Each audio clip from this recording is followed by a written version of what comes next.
宣傳咗幾期嘅港版 AI 可以燒渣男行動之後呢，就引起呢個港版嘅熱潮啦。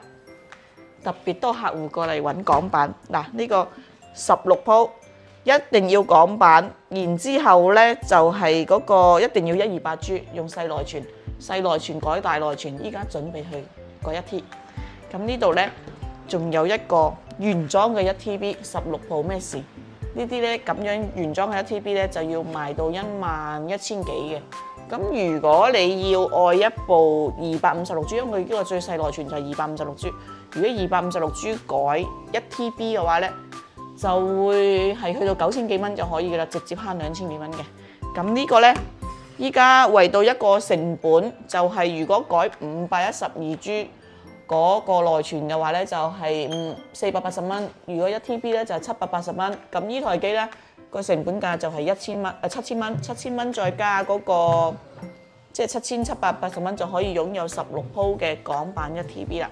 咁如果係去到原裝嘅1TB，大概去到1萬零幾蚊，大概可以慳住成3,000蚊㗎，2,000幾蚊。咁我依家馬上落去改完之後過資料。Later 嗱。呢個就係上即係啱啱港版128G 換1T 嘅效果啦，換咗出嚟。當然換咗嘅硬盤就肯定會影響佢保修。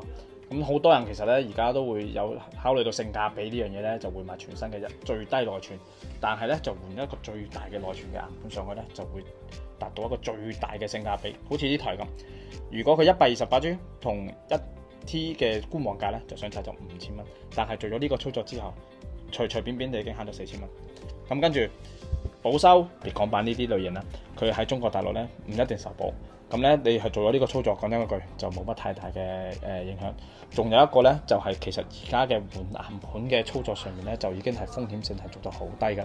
咁當然啦，主流嘅可能係加熱刷啦。第二個而家嘅即係對主板無傷嘅情況底下咧，就會用打磨機打磨走佢。所以其實換硬盤其實一個係追求性價比，而且仲要係低風險裏邊係做得比較好嘅一個操作。